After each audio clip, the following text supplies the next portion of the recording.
of Sattva, Rajo, Tamo qualities. కనుక ఈ దేహం అనేటువంటి దేవాలయము ఒక్క చోటు కట్టినటువంటిది కాదు, మూవింగ్ టెంపుల్. ఎక్కడికి వెళ్ళినా అక్కడికంతా కూడా ఉంటుండాలి ఈ temple. This temple of physical body is not a static one.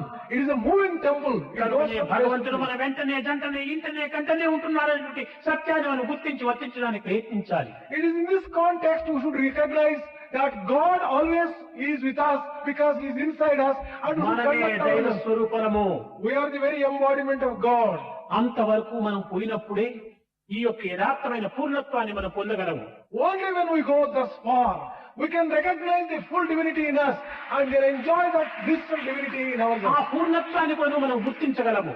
We can also recognize fullness in us.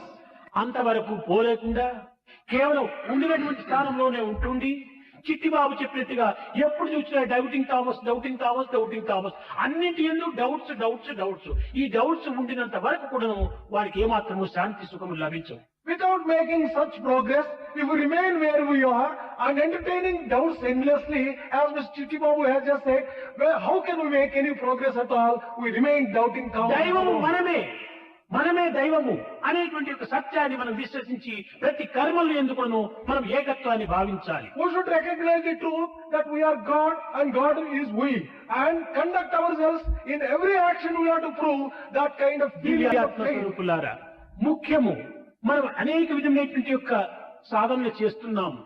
ఇంకా పైన ఈ సాధనతో కాదు మనం ఆచరణలో పెట్టాలి. Embodiments of divine Atma. We have been doing different types of sadhana for a long ఏది time. చెప్పుతున్నామో, ఏది తలస్తున్నామో, ఏది మనం చేస్తున్నామో, ఈ మూడింటి యొక్క ఏకత్వాన్ని మనం నిరూపించాలి. Enough of all sadhanas. We should practice now. We should prove the unity of thought, word and deed in our proper action. Study of mankind is man. అది అప్పుడు నీ మానవుడిగా రూపొందుతావు. Then only you can really become a proper man, and it is in this context it is ఈ said, మూడింటి యొక్క ఏకత్వమే కనుక కాకపోతే మనస్ అన్యత్, వచస్ అన్యత్, కర్మ అన్యత్, దురాత్మనం, నీవు దురాత్ముడిగా మారిపోతావు.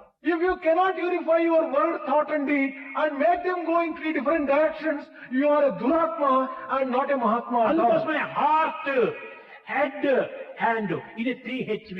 ఈ మూడింటి ఎందుకు మనం సరైనటువంటి ఆచరణలో నిరూపించాలి, ఆదర్శంగా మనం నిరూపించాలి. It is with reference to our heart, our head and our hand. We should prove ourselves as a model, as an ideal, కనుకనే and as Eenadu an example. ఆధ్యాత్మికమంతా కూడా కేవలం ఆడంబరంగా రూపొందుతూ ఉంటుండాలి. Today all our spirituality is becoming only a big show. కావలసిన ఉపన్యాసాలు చెప్తున్నాము, We are delivering very big speeches. కావలసిన సేవలు చేస్తున్నాము, We are also undertaking భజనలు service. జరుపుతున్నాము, We are also doing bhajan ఇంకా ఇంకా అనేక విధమైన సాధనలు చేస్తున్నాము. and many more things. ఎన్ని are చేసి undertaken. ప్రయోజనం ఏంటి? మూడింటి యొక్క ఏకత్వం కాక Without bringing about unity between thought, word and deed, what is the use of doing any number of things? ఈ in a day? సప్తరజో తమో గుణముల యొక్క ఏకత్వాన్ని మనం అనుభవించాలి. We should experience the unity of Sattva, Raja and Tamo అప్పుడే Gunas. మనకు ఆనందము, Then only we are full of అప్పుడే this. ఆత్మ సందర్శనం. Then only we can get the vision of Atma. ఆత్మకు ప్రత్యేకంగా ఒక చోటుకు మనం పోనక్కర్లేదు. Atma cannot be found in a different ఈ ఆత్మ ఒక place. చోటు నుండి ఒక చోటు కదిలేటువంటిది కాదు. Atma is not one which moves from one place to another place.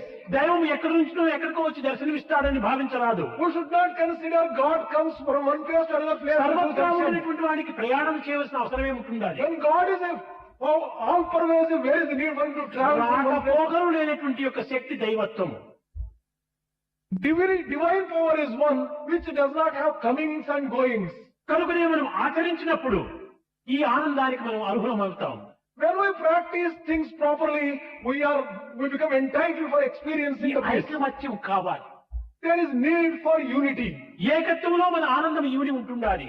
The entire bliss lies in unity.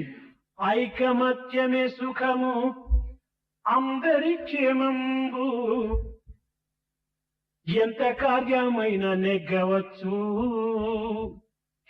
చిన్న చీమలు చేరి సర్పంబునను బట్టి చంపుచుండుట లేదా జగతి యందు. ఐకమత్యమే సుఖము, అందరి క్షేమంబు, ఎంత కార్యమైన నెగ్గవచ్చు. చిన్న చీమలు చేరి సర్పంబును బట్టి చంపుచుండుట లేద జగతి యందు. ఐకమత్యం అందరూ ఒక్కటిగా చేరిందటంటే ఎంత సుఖం. నా వెనక ఇంకా 10 మంది ఉన్నారు అనేటువంటి ధైర్యము, ఆనందము, ఉత్సాహము, ప్రోత్సాహాన్ని కూడా చేకూరుస్తుంది. Unity is joy, delight and happiness. Unity brings about the welfare of all people. With unity, any stupendous task and Himalayan, Herculean task could be accomplished. అందరూ ఐకమత్యంగా పనిచేసి ఎంతటి కార్యాన్నైనా మనం సాధించవచ్చు. Ants, even small ants can bind a very big snake on account of unity. చిన్న చిన్న చీమలన్నీ చేరి పెద్ద సర్పాన్ని కూడా చంపేస్తుండేది మనం చేస్తున్నాం. We can see even small ants